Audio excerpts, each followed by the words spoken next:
Snap those chin guards, lace those cleats up. It's time for Shoot the Gap, Week 3. I'm your host, Nate Markham. With me, as always, my friend Hollywood. Yeah, that's a rookie mistake on my part. My bad. No reason to screw up the entire positive momentum and excitement. But yeah, Jorge Hollywood, what's up? We really are going to have to carry Jorge tonight, aren't we? I was joking off the air, but wow. Oh, good Lord. Wow. I'm off the show for a week and I've gone straight to hell. It's crazy. I mean, what is happening? There was some bunch of loud noises, and you guys are already both on volume 30. I kind of expect some stuff like this from Smooth Jazz, but from you, Jorge, I mean, damn. Now, speaking of that, Mike is in Spain, España. Yes, he is. He's over there getting a break from all of us, taking in some culture, which I'm sure is something that we all lack a little bit, but that's all right. I will say this first and foremost. After last week, it is Lumumbashi baby season. Man, Frankie Louvu had a season. Jorge, you weren't here for all the fun and excitement, and mostly the Frankie Louvu love. But man, he did.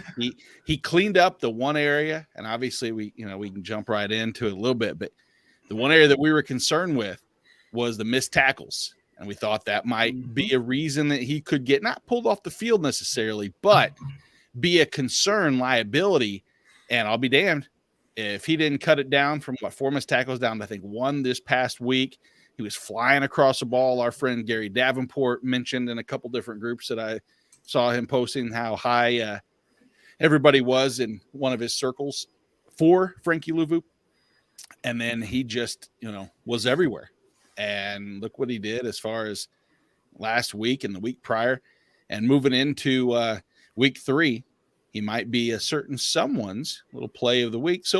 But let's not get ahead of ourselves. We do have, I think, quite a bit of news, some notes, some injuries, some just general banter going into week 3. We'll start this Thursday night, Cleveland and Pittsburgh. Jadeveon Clowney, Chase Winovich, both out. Myles Garrett didn't miss practice, but is expected to play. Guys, honestly, a big hit for Jadeveon Clowney being out. He was continued from where he did last year. Great pressure rate. The sacks were getting there. He's great against the run. Winovich was supposed to be depth. He's now out. Hollywood, opposite Myles Garrett, realistically, is there anybody else that you're really excited about, on this defensive line? Kind of not, right? And Clowney was off to a fairly decent start this year too. So yeah, very good start. I kind of wonder maybe if JOK kind of steps up, helps out a little bit somehow, right? But yeah, I don't. Outside of that, I don't really like anybody opposite of Garrett right now. I'm sure playing opposite of Garrett will help you, whoever it is. But Jorge, what do you? I'm staying away. So Alex Wright is probably the next man up. I mentioned him in our waiver wires just because there are people that play in the deepest of leagues, and anytime you have an opportunity or pathway to snaps, might be there. But should I expect anything out of Alex Wright, a guy who has yet to produce a pressure on the season? It's if there was ever an opportunity to have a splash coming out party, it would be this week against Pittsburgh and how badly that offensive line is. Yep. He's definitely somebody, like you mentioned in your waiver article, just somebody to stash away. But we're talking the deepest of deep leagues. If you wanted to roll the dice and we're going for upside, this may be his opportunity right here. Yeah. You don't get many opportunities like this. So in that same game, opposite side of the ball, Devin Bush has a little bit of a foot injury. Obviously, it's the next man up would be Robert Spillane in a run-heavy attack that Cleveland should have most likely in this matchup. Is Robert Spillane someone that maybe might deserve a little bit of IDP attention? Hollywood, start with you. I always think, they kept him for a reason, right? They let Schobert go and whatever. So I think there could be a small uptick for him, but I don't think he's somebody I'm really actively seeking out, right? Yeah. I mean, look, if he's forced to start, look, he has 11 tackles on the season and a sack. Going against a run-heavy team that doesn't have a passing game. I mean, if, again, we're throwing these conditionals out there, if you had to, I feel like this is, again, one of the situations where the opportunity plus the matchup can present itself with some dividends here. Yeah. But I'm sure, but that being said, you probably have other options to insert into your lineup besides Robert Swain. But don't be surprised if he gives you 10 fantasy points in fantasy pro scoring or something like that.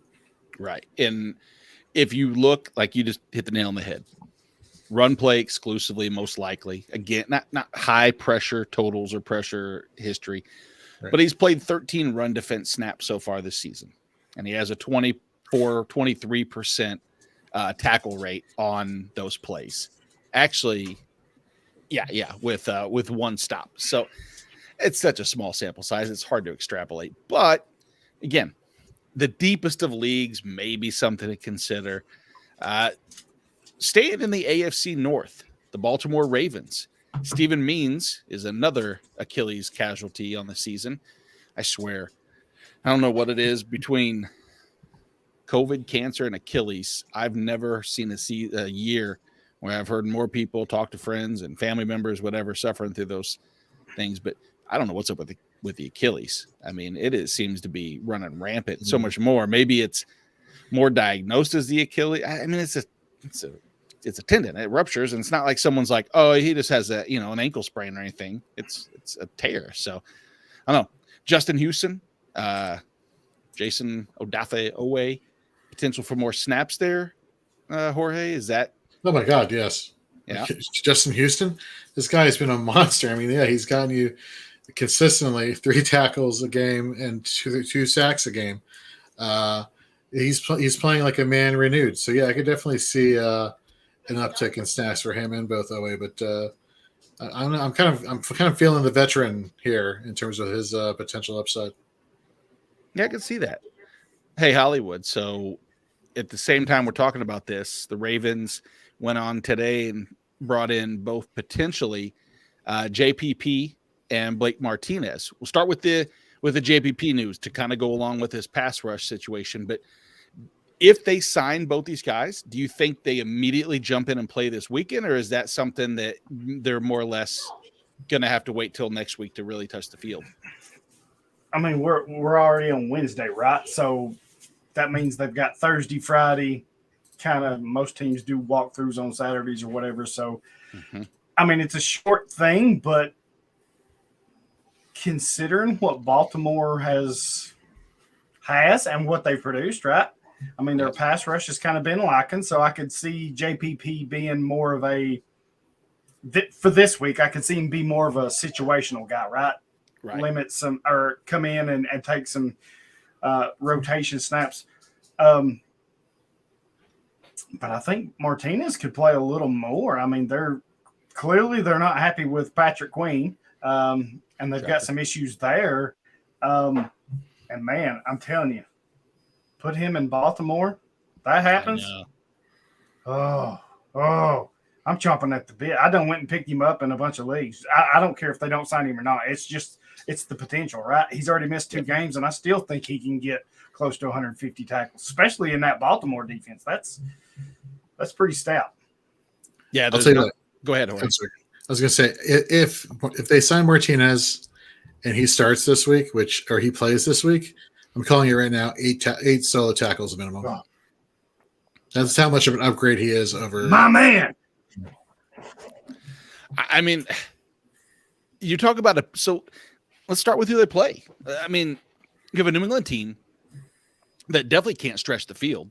Mm-hmm. You know they're going to try to stay, and you touched on earlier in the fantasy, on our redraft podcast, Fourth and Frames, where Damian Harris is a good play because of the lack of Baltimore Ravens tackling in the middle as far as their running back goes, and what they have allowed. A lot of that's been to the passing work, like we talked about. But you got to tell me, there's a great chance that could happen. I love that option. Did you see what Sean is in agreement with us? No, sorry. Nope, totally fine. I've been bouncing back and forth on things. It coincides with exactly what you guys were saying.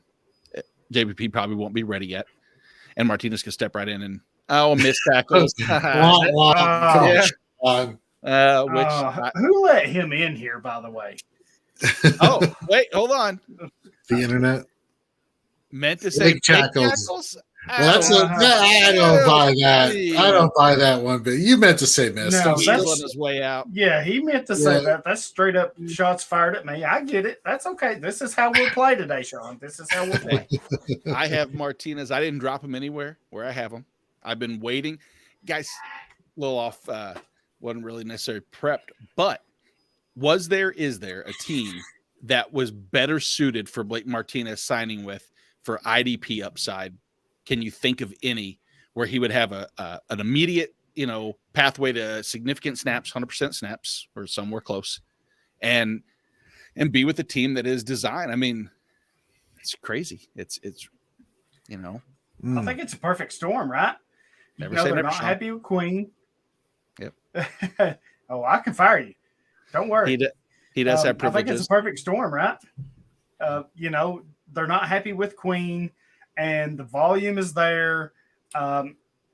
He has proven time and time again when he's healthy, he's one of the best linebackers fantasy-wise there is, right? So, yep. I mean, I'm all in if he signs there. All in.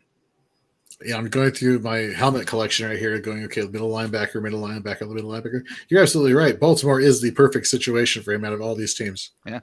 I can't think of so, any. yeah. I mean, I'm sure there's teams. I'm sure we could, if we put it out here, and we could probably get some answers that might vary from there, but I don't think anybody's going to vehemently disagree. That's for sure. I know Denver will agree with us when we say that losing Pat Surtain potentially to a shoulder injury is devastating news for them when they're already short Justin Simmons. Is Justin Simmons, what's the news with Simmons exactly? I didn't write that down or look that up exclusively, but I thought he was on the IR. Yeah, I think he has to miss 3 more weeks, so I think he's out. Okay. Well, yeah, no, I didn't think he was coming back this week. I wasn't certain if they actually put him on the IR or not. I think he has to miss 3 more weeks with that and go get Caden Stearns. Yeah, Simmons is on the IR, which I should know that. What a shithead I am. What a terrible host. Do I have to carry both of y'all tonight? Is this where we're at? You can. Good luck. They'll show us. Well, we're screwed if we are, but I'll do it. Speaking of carrying us, meaning the Fantasy and Frames IDP brand, I want to give it up to these two guys, Nate and Hollywood. Top 10 in Fantasy Pros IDP rankings on the season so far. Good job, guys. Yeah, thank you very much. Hollywood, I did see you back there after I scrolled down from my name. I got a little cramp in my finger, but it wasn't much. I mean, I worked through it. I'm a fighter. Cramp. A little cramp. But I made it. I made it through. I persevered. I saw you. From my injury to Kevin Pierre-Lewis's groin injury, from finger to groin, typical transition move. He is now with Houston, Jorge. He was with your Washington Commandos.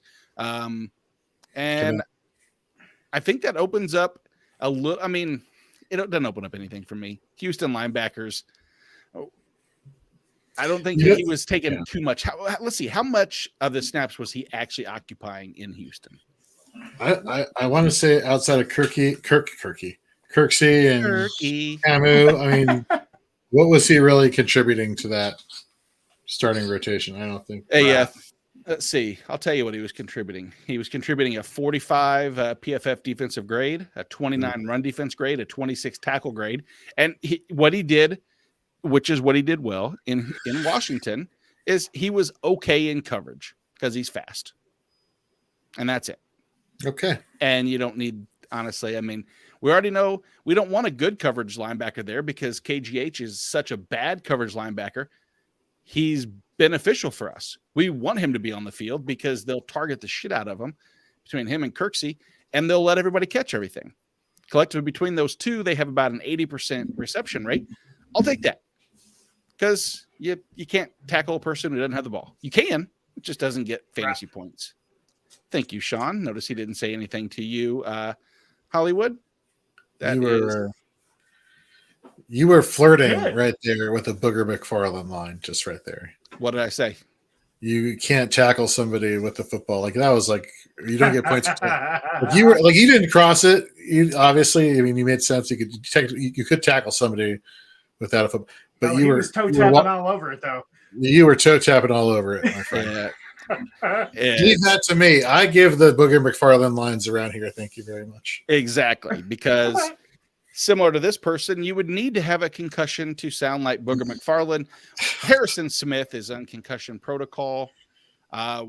Worried, yes or no, as far as his Hollywood?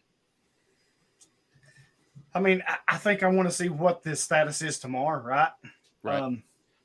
If he's still kind of in that questionable stage, then I'm kind of worrying. But on a Wednesday, I'm still optimistic. So I think Thursday for me is where you kind of get a little concerned. Yes, absolutely. Jorge, anything to add to that, or go Cooper Rush on Monday Night Football this week? Go Cooper Rush. We are all aboard Cooper Rush. Staying in the NFC East, the New York Football Giants are going to be without Leonard Williams in the middle this week with the sprained MCL. I say should be without Leonard Williams. I don't think it's confirmed 100% yet, but sprained MCL most likely will miss a couple weeks. Big loss to the Giants front four. They already have been, I mean, pretty much, you want to talk about depleted defensive line. I don't know if there's a defense that I've seen that has had more missed games, missed time than the Giants so far. I mean, it's been pretty rough. So, I mean, let's see. Who do you think leads their team in pass rush snaps? O'Shane Zimenez. He is fourth. And I will say that I'll just give you the answer because I think dead air sucks. The answer is Jihad Ward. And he's turned those 59 pass rush snaps into 2 pressures. O'Shane Zimenez has 41 with 5 pressures. The leader is Dexter Lawrence with 6 for the interior line. Here's a question. With the lack in the middle, I guess, Leonard Williams is out too long. Does Ndamukong Suh make sense for that team at all, potentially to bring in? Or is every team staying away from him? I think it would be great for them. I think it's impressive that they're 2-0 or 2-0 with no pass rush help, right? I do. Absolutely. Oh, are you just running the Devi IDP grind, Hollywood? And no, that's not me. That's I know. My co-host Justice. He's a big ODU fan, so man, I think we just, if you want to talk about catering to individuals, there's no doubt from last week with Lubumbashi season to this week, O'Shane season. It's well, you know that they say you know your audience. So I'll start rooting for all 3 ODU players in the NFL. And I don't know how many there are. I'm assuming 3 seems high. But speaking of high, Willie Gay must have been to go beat the shit out of a vacuum cleaner, which it was a vacuum cleaner. It was nothing else. It was still domestic violence that as a result in terms of the NFL's things. But like I said, I think the jokes, I'm shocked I haven't heard more Hoover, Bissell, Sharp, or any other jokes yet. But I mean, yeah. I can tell you it sucks. It sucks losing Willie Gay, especially earlier, Hollywood.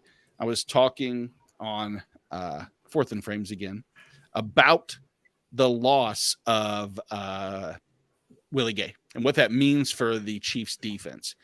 The Chiefs defense already suspect against receiving backs. We know as far as the stats have shown, despite the fact that Willie Gay is really good in coverage. He's fast enough, sideline to sideline, does good in coverage. So this will lead into a little bit of a talk later too, when we talk of Leo Chanel, because I have my own opinion about what that team's going to do. But I do believe that this is an opportunity for Nyheim Hines to take advantage of this defense a little bit in this game. But losing Willie Gay, it's not just this game. That's the thing that sucks the most. And like Sean said, vacuums suck. See, better puns than I got. See, ta-da. Not nice. All of us are. See, some of us have really good jokes, but you have to look at just exactly what the Chiefs have for the next, what is that? 4 weeks, I think.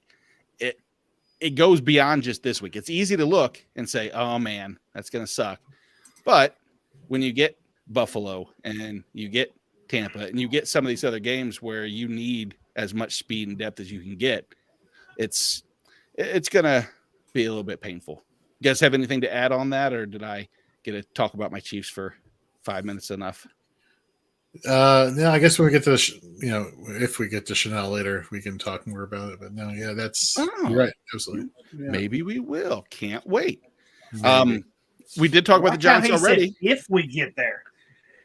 We'll get there. I'll keep this bus was off the rails last week. The boss man already? Wow. Yeah, I'm not. He's the boss man. I just set up everything and take care of everything. But that's about it. Nate's the boss man. Yeah, exactly. What do you think of that? We'll talk about Leo Chanel for 45 minutes. He's the Captain America to my Tony Stark. How about that? Let's go. I am a Captain America over Iron Man fan. See, there you go. Carries an Iron Man over Man's Captain America. Yeah, both of the shit. Well, she's good people. She knows her shit. Yeah, she's not that smart, but I love her nonetheless. Whoa. That's Captain America talking. That's not Iron Man. That is a total Iron Man. That's a Civil War I don't want to get into right there. That is exactly right. If you get the pun I'm throwing out there. Yeah. We did. That is a good one. Yes, we did. Thank you. Speaking of our marriage, that segues into this beautiful, beautiful segment we have titled Money or Mirage. Is my love from Carrie based solely on my money, or is it a mirage that we don't know? I'm joking. It is definitely deep as I'm digging the hole deeper and deeper. But Good thank job. you. Yeah, you are. Money or mirage. We take a look at some of the hottest waiver wire ads from this week, and we discuss, are they going to be money going forward? Or are they going to be a mirage? Last week, when we talked about some of the options we had, I think it was, I'm going to say successful. What do you think, Hollywood? Let's take a look at some of these money and mirages. The first one that we talked about was Alex Highsmith. You both said money, but that's a long-term effect. Maybe last week wasn't a money play, but going forward, his impact in his past, snaps, pathway to snaps is there for sure. Jordan Phillips as a mirage, and Hollywood, you said money. What do you think of Jordan Phillips this past week? Granted, it was a very, odd type of game, I would say. Do we want to talk about that, Hollywood? Or have you forgotten what happened? No, we don't. We just need to move on is what we need to do here. So we'll keep talking about that game. Jordan Phillips, mind you, in that game, actually had a total of 2 pressures, 1 hit, 1 hurry, but nothing else, nothing more. It was just an impact from the interior line and graded pretty low, but that's okay. We'll move on. The Frankie Louvu was obviously Mike said a mirage. Mike in Spain. I don't know how you say. Is there anything bad? You're wrong. That is, he was definitely money there.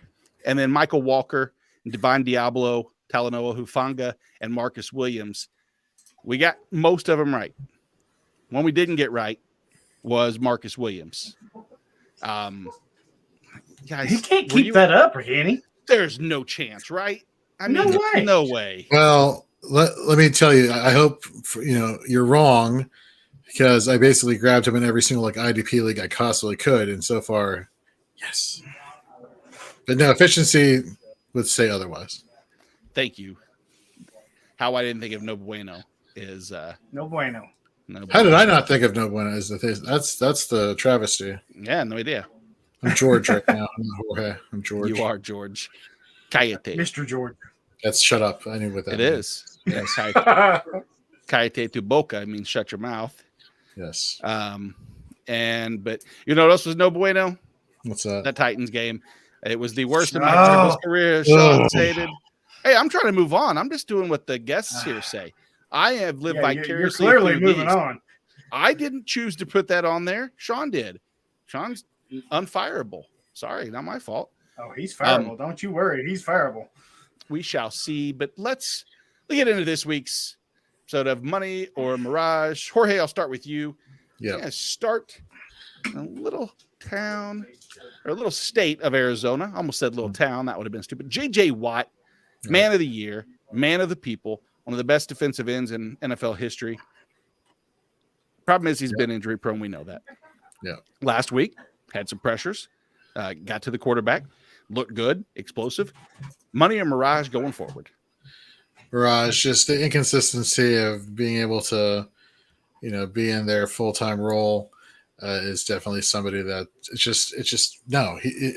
As much as we want to hold on and cling to the past, that J.J. Watt is this amazing defensive end. Yeah, when he's in there all the time, but he's not going to be in there all the time. He's a rotational piece, somebody that you can definitely do better than starting this week.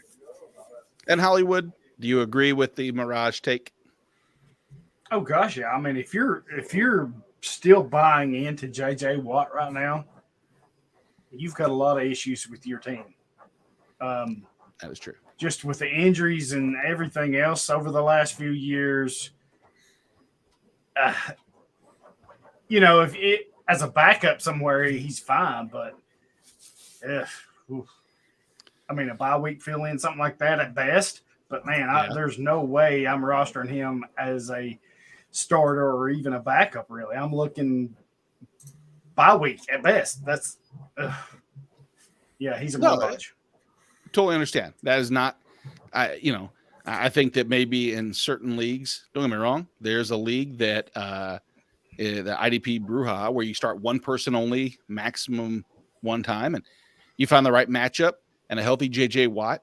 There's no doubt that he could produce with the right amount of snaps. I mean, he's played 42 snaps, 31 pass rush snaps, and he's generated 4 pressures in that time. I mean, that's a good pace for a season, but he just doesn't have anything. He doesn't add. It's sack or nothing for him because there's no tackle upside with J.J. Watt anymore. Let's go to the next one. Here's speaking of defensive ends, limited sample size. I'd say limited snaps of what we've seen, but Travis Gibson has been phenomenal in the pressure rate. He's been phenomenal in pretty much every, category that measures efficiency. Yep. It's just the overall take. What do we think going forward? Jorge, sorry, start with you. No, I'm glad you threw in that metric right there, pressure rate. I mean, whether he's coming from the left side with a 22.5% pressure rate, which by the way, people anything like above 18 is elite.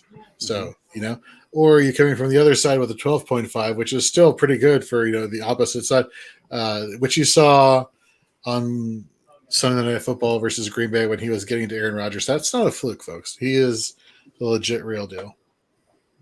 Yeah. 20, like you mentioned, win rates, pressure rates, everything is upper echelon. It's just what worries me is the 26 total pass rush snaps out of 27 total snaps.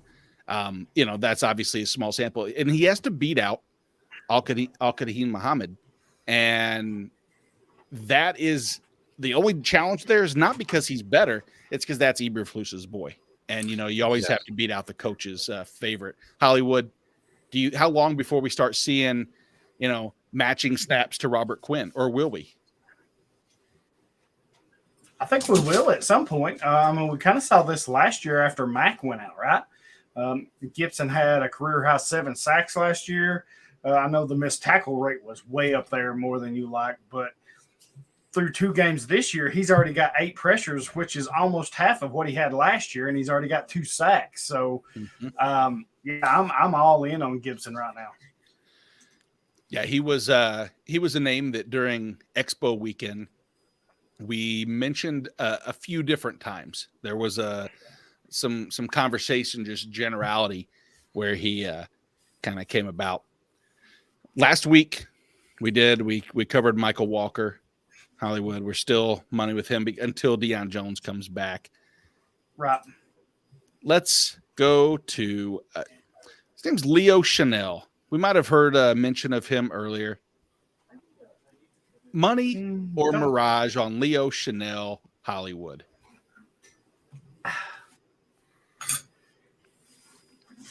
I put jury still out, right? Mm-hmm. And I think you're kind of in that limbo. I would lean, if you're making me pick, I'm leaning money because he's a rookie, talented. The opportunities I think will be there with Kansas City. So, I mean, if you're making me pick, that's where I'm going. But I'm kind of pausing the brakes because I don't know what's going on. So he's going to get a good showing with Willie Gay missing 4 games, right? Yep. He's going to get a good showing here, a good opportunity to make his case. So jury's still out, but I would lean money right now. Which way you leaning, Jorge?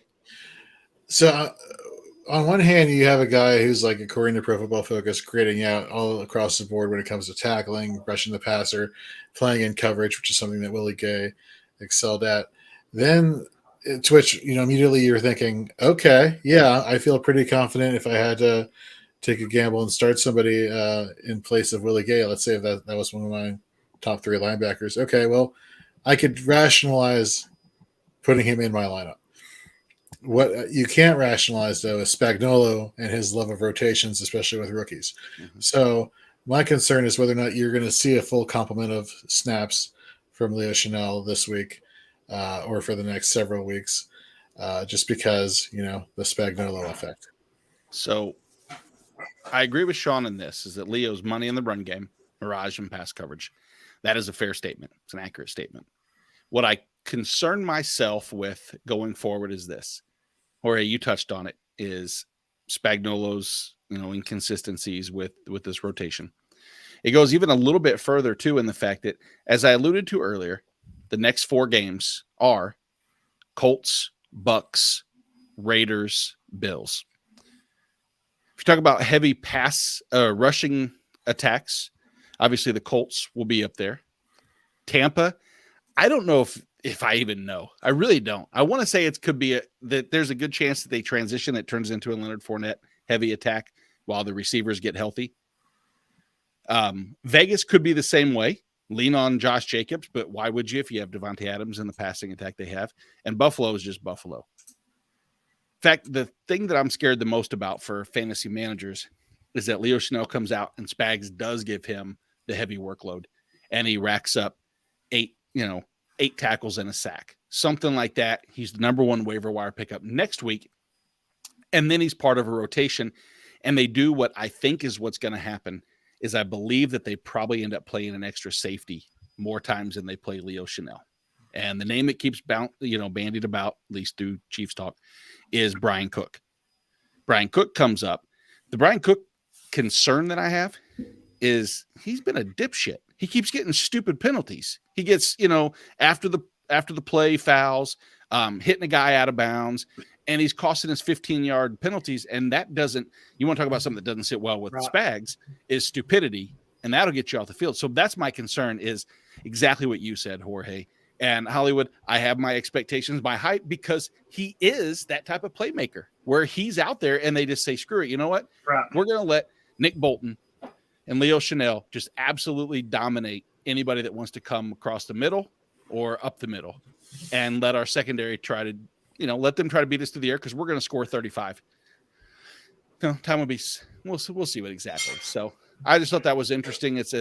I put out a Leo Chanel season, and then I start to look into it a little bit deeper, and it's like, oh man. But the final play, which was a big change from from week 1, Julian Love, Jorge, had really stepped up, and he did the one thing that we want to see.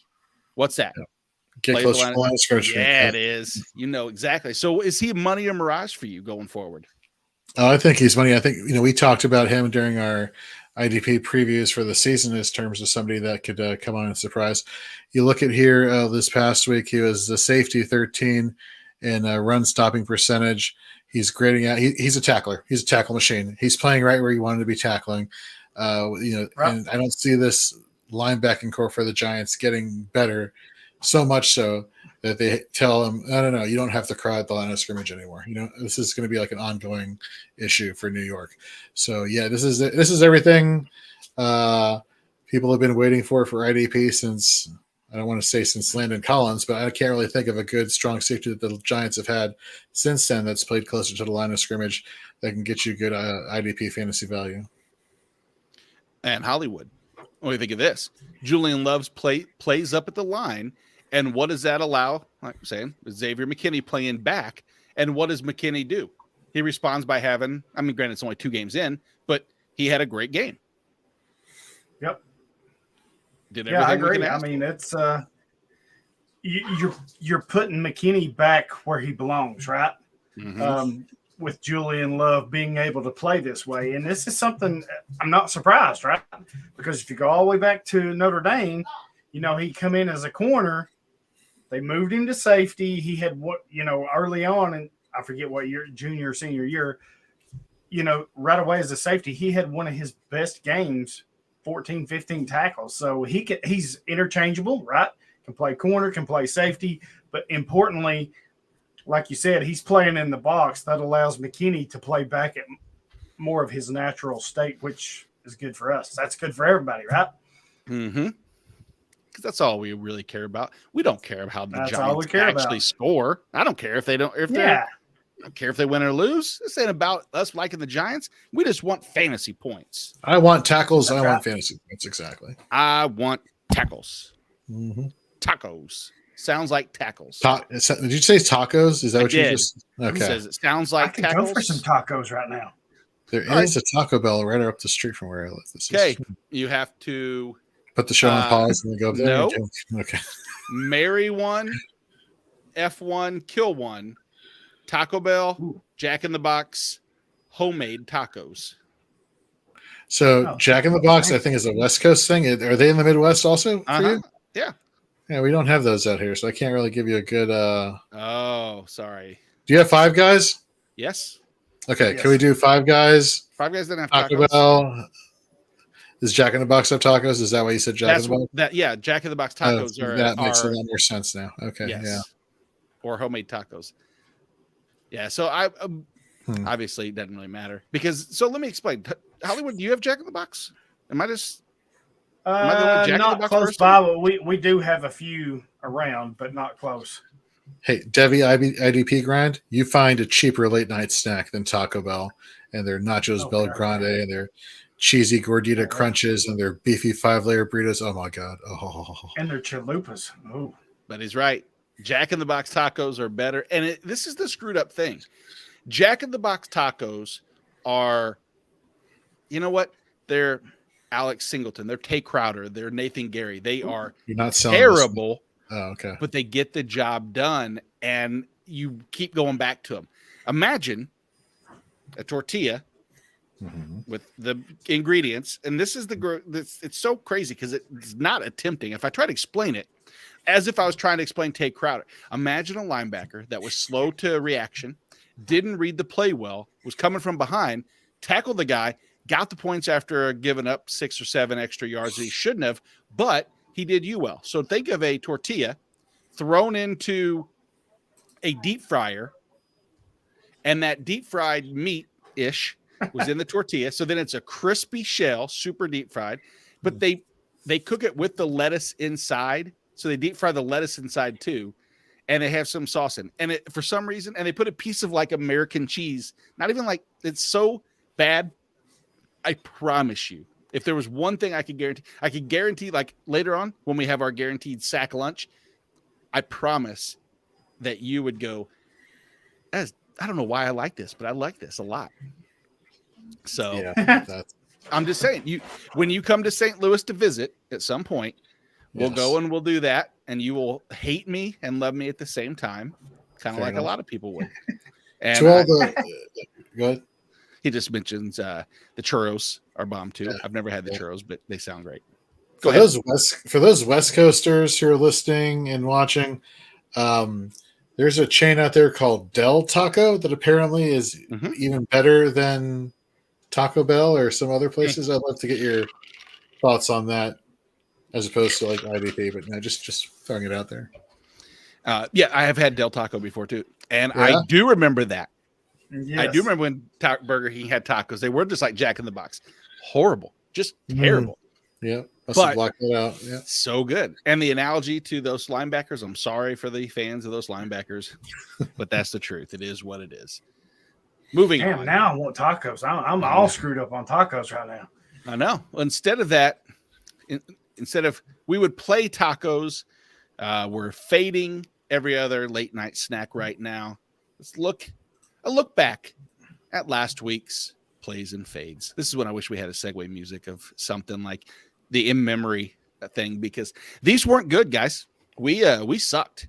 Let's see. Your play last week was Robert Quinn. Fade was Bud Dupree. Bud Dupree only played like 10 snaps, so that was an easy win. But the play of Robert Quinn was better. Robert Quinn did put up a better week than Bud Dupree, but by default, since Bud Dupree got 0, I'll call that a push. Not really the most exciting of events, but whatever. Hey, take what you can get. Logan Wilson was Mike's play. Logan Wilson, on the other hand, finished less than Isaiah Simmons, or really, really close. They were both really bad. No doubt about that. Yeah. That 0 for 2 so far. And I came in, luckily, and picked up the slack with, nope, I didn't. I sucked too. Kenny Moore was terrible. He didn't do what I thought. He let Christian Kirk do whatever he wanted. So that was generous of him. Maybe he had him on his team. But JJ the third was terrible. So that was true. So kind of our fades were good because nobody in our fades did well, but we didn't hit any plays that helped people win. So hopefully this week in the play and fade, we'll give you some plays that will help you score some points, which is a good thing. A la Booger McFarland. Jorge, start us off. Who's your play at defensive line, edge rusher, either or? So I'm going on with the person who's just been riding a consistent hot streak since week 1, and that's Greg Rousseau versus Miami, and specifically Greg Little, who's, according to PFF, one of the most horrific pass rushers in true passing situations. Maybe that's a little bit much, but he's not good. You go back-to-back weeks with 4 tackles and 2 sacks. Just fantasy production-wise consistent, on-field production-wise consistent. Just a really good matchup. You know, when I'm looking at these edge rushers or defensive linemen, which are interchangeable, I guess, it's all about the pressures allowed. And Greg Little, out of all these tackles that Miami has, he's giving up the most pressures, and he's their starting tackle. So one of their starting tackles. So yeah, give me Greg Rousseau to keep that hot streak going. Keep that hot streak going. How about the fade to keep that real hot streak going? So I'm going to go with my guy Montez Sweat here for the Washington Commanders, going against Lane Johnson and the Philadelphia Eagles. This, what?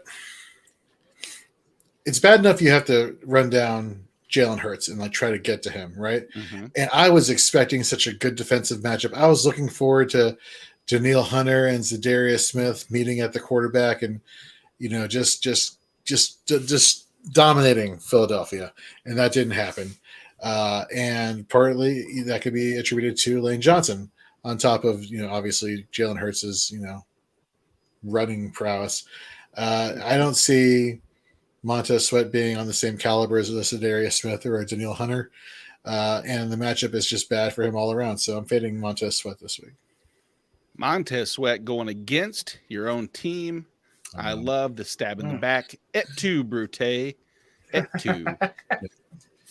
Let's take a look real quick and see. And Sean, I don't know, is this a play or a fade of Carl Lawson? Oh, I know the answer. That must be his play, because the fade is ballsy, and I like it. I don't know if I like the actual play or not. I just like the fact that anytime you say fade Aiden Hutchinson, you're going to get pushback from a lot of people because everybody wants him to do well. I will say if you guys remember, I did have him in our preseason rankings at defensive line and at like 14 or 15. I probably was a little overzealous on him a little, but after last week, maybe we'll circle back. Who knows? But yeah, so here's a question. Rasheem Green or Carl Lawson? Wow. Ooh, Hollywood, you want to take a stab at that and see what you're thinking? That's a tough one. Yeah, I'm trying to look. I think I like Carl Lawson though. Well, Rasheem Green just is coming off of his first game last week. I don't know if I had to pick a pass rusher from Houston, it's Grenard. I'm a fan of his. I just feel like he's just a good player and he's going to get better as the season goes on. So I would go Carl Lawson here. Okay. Or in Hollywood, you said Carl Lawson. I'm right there too. I'll dig a little deeper and to see exactly if there's a matchup that makes me lean Green. I'm trying to think who he's going to.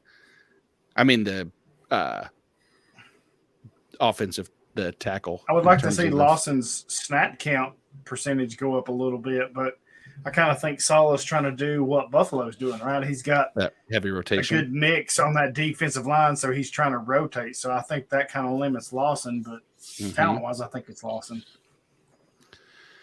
Yeah, and they have Lawson lined up, I guess, predominantly more of the right end, Franklin Myers more over the left, and that'll give him Jonah. And the thing is when you're looking at grades for Cincinnati offensive linemen, it's really hard because they've been so bad, and yet we all expect so much more out of them. We think it's going to finally gel, and at any given week, it has to get better. I don't know. Does it? Doesn't have to. I don't know. I think it does, but they're going to get him killed if they don't do something. I know. I mean, they spent it's horrible right now. They spent so much money. I don't know what else they need to do. I mean, obviously the players need to play. So speaking of players to play, my play of the week at linebacker is no more than, this is again catering and pandering to our fans and audience. It is Frankie Louvu. It is Lubumbashi season. I wish we had music to play right now. It is, man. I got to tell you, like I said earlier, absolutely flying to the ball. Here's another little stat. New Orleans has allowed the second most points to linebacker position.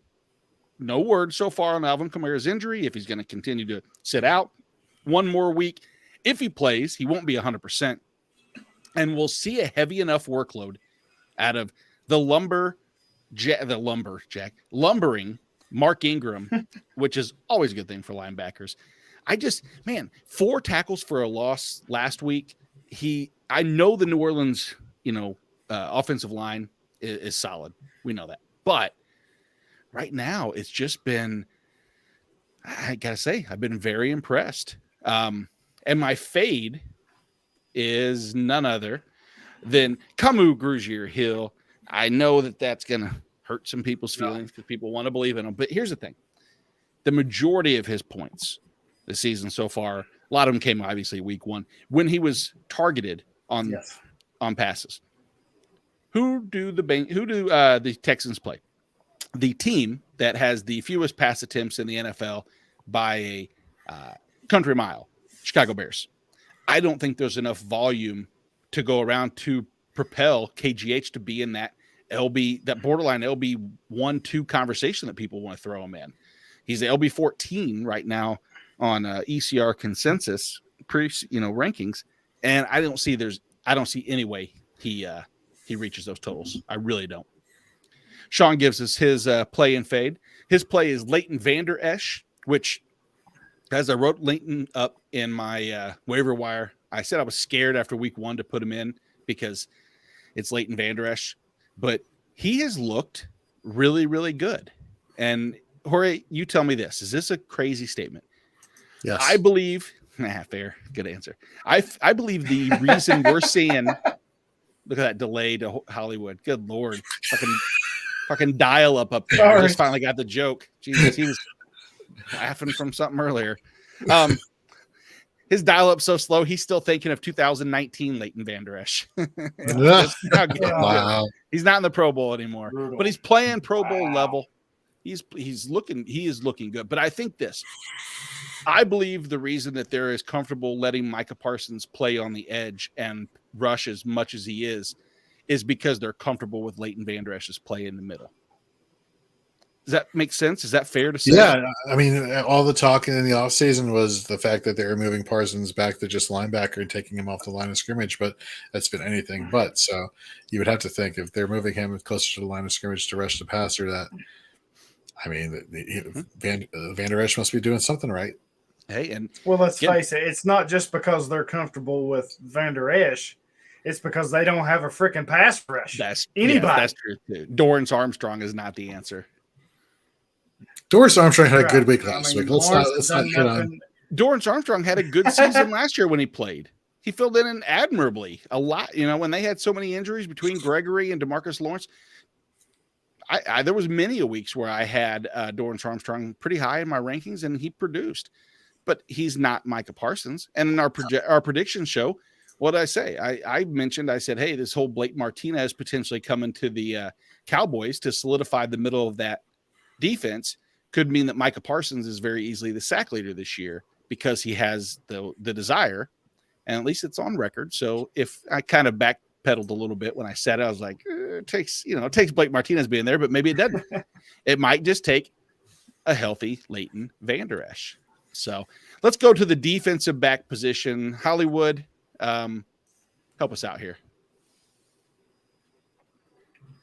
Yeah, so my play for this week is Derek Forrest, DB6 in my rankings. Washington Commander starter Cameron Curl has missed the first 2 games, right, with a thumb injury, and he's still listed as limited. So I know this is kind of a on the fence thing, but if he misses again this week, Forrest is a top 10 must start for the week easily. I mean, he's got 15 tackles through the first 2 games, some impact plays, forced fumbles, interceptions, and all that. So, yeah, if Curl is out for some reason again, and with the way Forrest is playing, maybe they say, hey, take you another week. Let's get you fully healthy, right? Because we've seen this happen before. So go ahead and take you one more week, get healthy. And if that's the case, I would start Forrest everywhere. He's been a waiver wire wonder. Yeah. And he's surprisingly still out there. I went and looked in a few leagues today. He's still out there. So if you need safety help, yeah, he's definitely the guy that I would play. So here's my a question. Fade, and I'm just real quick before you do that. How many games until we see Cameron Curl get Wally pipped? And if you don't know what Wally pipped is, if you miss a game, then you don't ever play again. But is there a chance that happens? I don't want to say no because we've seen it happen a lot, right? Players get hurt and injuries lag on, and guess what? Cameron Curl is going to cost you a lot more than what Derek Forrest is against the Caps. So that's something. I don't want to say no, but I think it's a possible. What about me? What now? You're the commander. You're the commando fan. What do you think? No, they talk too highly about Cameron Curl in the offseason to just let him just lose his job just due to injury. And I don't think that's Rivera's MO either. But that being said, if I don't know, you never know. It's very tough to say. To answer your question, I don't know. It's very tough to say. I would think that Cameron Curl gets his job when he comes back, but this guy's just playing so lights out. It makes you wonder whether or not they're going to put them in a rotation, which therefore depreciate both of their fantasy value, especially with him coming back from injury. But I agree with what Hollywood said. Like, if he's available on your waiver wire, get him, start him. Use him up. And that sounds horrible, but like use his production for your fantasy roster to help you win each week, and then reassess when Cameron Curl gets back. Yeah, no. Hollywood, who's your fade? So, for my fade, and I'm just curious because I need to dig more into this, but it's Taylor Rapp, right? And I've got him as my DB 38. The snap share dropped 18% from week 1 to week 2, and I'm not exactly sure why, right? And he only has 7 tackles on the season on 109 total defensive snaps. So, like I said, I need to go back and look, but I'm curious to why that's almost a 20% drop. Yeah, I know. That's a little concerning. It is. We saw that, they showed Nick Scott can do a lot. He was very active in the game in game 1 to see what's going on there. I am probably as far out on Taylor Rapp as you are, and maybe going forward too. I don't have him anywhere, right. So I don't have to sweat any of that. But let's last week we did this out of goodness of our heart because we catered to everybody. Jorge, close your ears. We took an offense question, and we're gonna do it again because I don't want anybody that if you're gonna jump in and you're gonna ask a question, you're gonna get answered. Oh, sorry. He has Lamar, Cook, Swift. This is just a giant brag. Ammonster, come on, that's a great team so far. 16th league. Okay, continue. No, don't say that. That's mean. Jorge, dude, can outdraft his competitors. But so Lamar makes sense. He got Dalvin Cook and DeAndre Swift towards the back end. Came back around. Someone was waiting on AJ Brown, and then Cooks, Darren Waller, Kareem Hunt, Darrell Henderson. Love it. On upgrades, am I good? Bench has Russell Gage, Breece Hall, Jeff Wilson. No, I mean, you have granted 2 receivers. I mean, obviously, maybe you could look to do. So I mean, you probably only start the 2 receivers, AJ Brown and Cooks, and having Gage. I mean, if you really wanted to trade, maybe one of your running backs. Go ahead. I mean, I would see what you can get for Kareem Hunt, and if you're going for receiver, like go high, like borderline wide receiver 1, high wide receiver 2. I don't think you'll be able to get that for Henderson, but you have some great draft capital with Kareem Hunt trying to get an upper echelon wide receiver. And don't settle for a 2 or a 3 or a mid. Like, no, go get a top guy. Go get a top 12 guy for Kareem Hunt. I think you can pull it off, to be honest with you. There you go. That would be phenomenal. Good Lord, he and his team. Jeez, keep us posted. Jump back in next week or hit any of us up at our Twitters at Hollywood Titan, at Jorge B. Edwards, at Nate Markham. I'd love to see if you actually can pull off any move. Give us a follow, like, and everything. Person that Sean likes is Mike Edwards, Tampa Bay Buccaneers, and he fades Jeremy Chin. You're dead to me, Sean. Move on to the next one. Our friend Bob. Bob. Hey, Bob. Marcus. I know Dot is probably not necessary, but that's how his name should be. He is Marcus fucking Dot Williams right now. And it is MFing Dot. Yeah, there you go. And people want who cares? People listen. I am, again, like we said earlier, I don't know how he keeps it up, but until he does, keep just riding that train because it's incredible. It really is. He basically what everyone expected Kyle Hamilton to be right out the gate? Easy. No. Just easy. Come on. I'm talking about expectation. Well, I mean, no, because I think people do it all. But I think people expected Kyle Hamilton to be able to maybe contribute a little bit more in the pass rush. Maybe not. I don't know. It's hard to say exactly. He's only had 3 pass rush snaps. I was high. 2. I was kind of as high as anybody on Hamilton, and I still am. But I didn't expect him to do what Marcus Williams is doing, not right out the gate, right? And part of the reason is because you still got Chuck Clark there. That's the main reason. Yeah. There's no way Williams keeps this up. And if I have Marcus Williams, I'm trading him right now. Right now. I get a good offer for him, I'm ripping somebody's arm off. You wouldn't ride the wave and redraft with him? Are you really? Well, redraft I might, yeah. Redraft I might, but Dynasty, no way. He's gone. Flip him immediately. What would you want for him in Dynasty? Ooh, man, I can imagine you could probably get a number of good safeties back plus, right? You can probably get Caden Stearns. You can get Andre Cisco. I like Cisco a lot. I mean, you can get a number of those lower safeties and still get plus stuff added, picks or another player. Yeah, I mean, right now is would you if you're guys gonna sell, trade? this is the window. Would you trade Marcus Williams for Jeremy Chin? I think the manager. I think you have to ask it from the other perspective. Would you trade away Jeremy Chin for Marcus Williams? Well, no. I mean, yes, because I think we're all on the same page. But the person, if someone believes in Marcus Williams, and maybe Bob actually believes in Williams that much, or maybe it's just a sentiment or a statement saying. Good question. And I don't know that answer, because the fade of Jeremy Chin that Sean said is 100% based on the fact that him and Xavier Woods have been bouncing back and forth between line of scrimmage snaps, and I think that. It's probably more Chin up front, but we'll see. And if the Ravens don't sign Martinez, would you still trade away Marcus Williams? I don't. Absolutely. This has nothing to do with Martinez.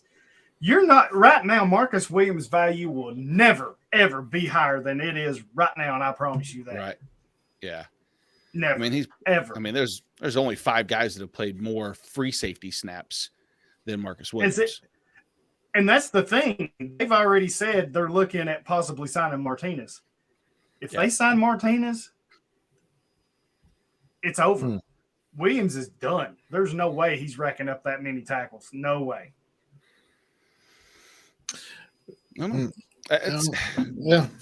That's the challenge, of course. But to answer your question about Chin, I'm kind of with Sean. I think I'm kind of down on Chin too, right? So, if I'm in redraft, it's a lot closer, I think. Yeah. And I might take the chance. If you, like Nate said, if you're a believer in Sean Williams or a Marcus Williams, sorry, if you're a believer in Marcus Williams, I might take that shot. Yeah. That's the interesting part. That's why I like in trades, I don't necessarily always go after a person's player on their team. I try to find an area of their weakness, and I say, hey, what would you be wanting in return for so-and-so, or vice versa, and let them make the first move. And if they say a name that sparks my interest, then you have the upper hand. He who talks first loses, as they say. That is a true statement. It is. That's negotiation 101. Sack lunchtime. If you're listening, we have a new segment. We're gonna jump into our guaranteed sack of the week. We're gonna keep track. Obviously, play along with us at home or part of the show. We're gonna take a look at one person. It can be anybody you want. We can't pick the same person twice. The hope is to see who has the most sacks at the end, and we'll be eating pretty. Hopefully, you get a snack pack in your sack lunch. Jorge, who is your pick this week? Going Charles Harris of the Detroit Lions versus the Minnesota Vikings. I think the Eagles did a lot more than just whoop up on Kirk Cousins and that Vikings offense. I think they exposed a lot about that offensive line. Maybe it's not as good as they were hoping it would be. Harris, has been playing lights out last year. He's continuing that trend this year, so I'm guaranteeing he's going to get a sack this week. The guarantee on Charles Harris, the fate of Aiden Hutchinson earlier, maybe that's going to come into fruition. Maybe you two are going to play that out this week. You and Sean will be in cahoots because clearly if one doesn't, the other one will, right? Maybe. Hollywood, let's jump to you. How about you, my friend? Who is going to sack the quarterback? It's Max Crosby for the Raiders. They got Tennessee this week, and you saw how bad they looked Monday night. And they're down 3 offensive linemen, including considerably their best, Taylor Lewan. They're all they had 3 listed as limited today. So, and even if they come back, right, this late in the week, if they come back, they're not going to be quote unquote 100% healthy, right? Mm-hmm. I mean, I think it's a no-brainer that he gets a sack this week. I don't disagree. Unless they bring back Bruce Matthews, Max Crosby will be num. Yeah. Whoa, Bruce Matthews, uncle of Clay Matthews. In my sack lunch, I want tacos. I want Hey, let me ask you a question. So, will it be, will he get a sack on Malik Willis?